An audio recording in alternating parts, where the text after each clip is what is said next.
सर्दियों में केकड़े का सूप लोग जो है वो ज़्यादा इस्तेमाल करते हैं और बहुत दूर दूर से लोग सूप पीने के लिए आते हैं हमारे पास। अगर ये क्रैब स्टार्ट हो जाए तो ये 500-600 रुपये तक भी एक बाउल जा सकता है और अगर बिल्कुल ये नायाब हो जाए तो फिर हम लोग इसको बेच भी नहीं सकते, बंद भी कर सकते हैं।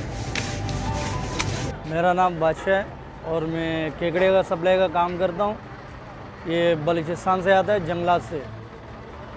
बड़ा मुश्किल से पकड़ा जाता है और ये बड़ा कीमती चीज़ है।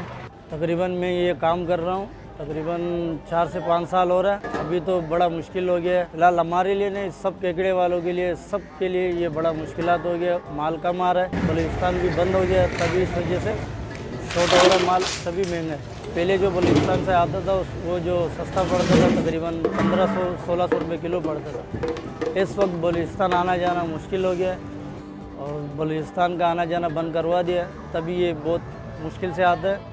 तकरीबन 3100-3200 रुपये किलो चल रहा है इस वक्त और मिलना बड़ा मुश्किल हो गया है, बड़ा मुश्किल से पहुँचता है ये। सबसे पहले आपने केकड़े लेने हैं ज़िंदा, उनको जो है आपने कटवाने हैं, साफ़ सुथरा उसकी धुलाई करनी है। धुलाई करने के बाद आपने इसको डालना है एक पतीले में।